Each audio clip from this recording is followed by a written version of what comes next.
I am not an object to be spectated upon.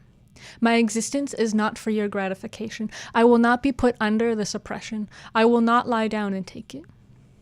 I have anxieties brought on by today's society's inabilities to comprehend the correlation, by the government's soliloquies as apologies to be enough to make up for the people's stolen identities and histories, while the reality is, it continues to steal the very same thing. They say the women are leading high-risk lifestyles, but is my friend's grandma out shopping really high risk? The societal norm to perpetuate the insidious over-sexualization of the female indigenous form is preposterous. To hear the victim's plea and just sit there and blame her for what was done to her is ridiculous. You expect her to change the system on her own while you stop her efforts at every turn. To give a wounded woman a scalpel to perform her own surgery, and then she gets blamed for not being able to do it? I don't blame her for turning the scalpel against you. She was set up to fail. She got up the courage to ask for help, but she gets scolded instead. How are we to say we're such a peaceful, loving place and people if she is left in the ditch or field or river? We're called to love our neighbor. I guess that's why you moved out to the suburbs. To go near the other confronts you on the fact that you are their other.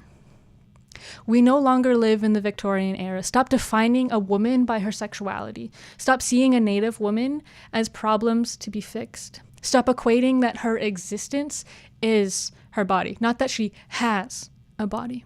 She is not just her body. Her clothing does not imply consent. Women are forced to conform into Western ideal of femininity. Their clothing options are skin tight or tighter, without front pockets. Misogyny, dichotomy, rampant in our society. Tell me, who gave you the right, the power to determine how I think, what I wear, what to do with my time, my life, my worth, my clothes, and my hair?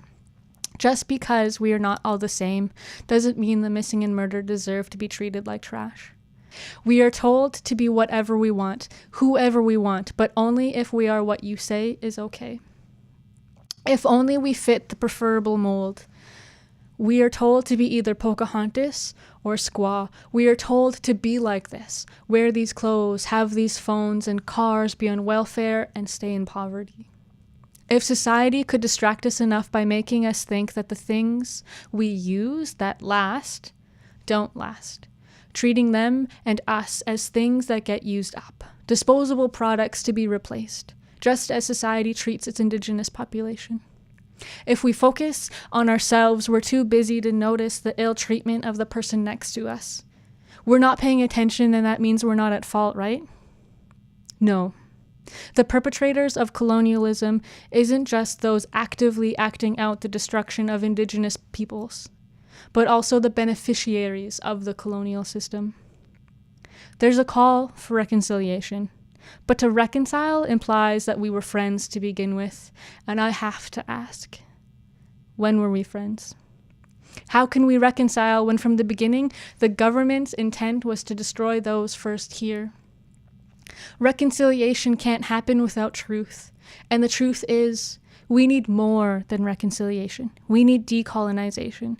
We need to remove the philosophy's hypotheses of the discoveries of the savage in its whole. Both the ideas of the noble savage and the savage savage. The ideas of hierarchical obscurities creates cavities in society's possibilities and abilities for reconciliation, let alone decolonization. Our friends, our sisters, our cousins, our mothers, our grandmothers, our wives, our aunts, our nieces, and our daughters are missing and murdered. As with our men, our fathers and brothers and uncles and nephews and sons are also missing and murdered. Our men are driven out of the cities, stripped of their coats, and sent out to freeze in the fields. Our men are gunned down in the streets. Our men are no longer respected warriors, but bad guys in games and in life. I don't blame him for his struggle in a system that's out to get him. I don't blame him for feeling that the world's against him. We cannot neglect half of our people if we wish to be made whole. Their backs are also against the wall. They are not the antitheses to the hierarchies placed upon us.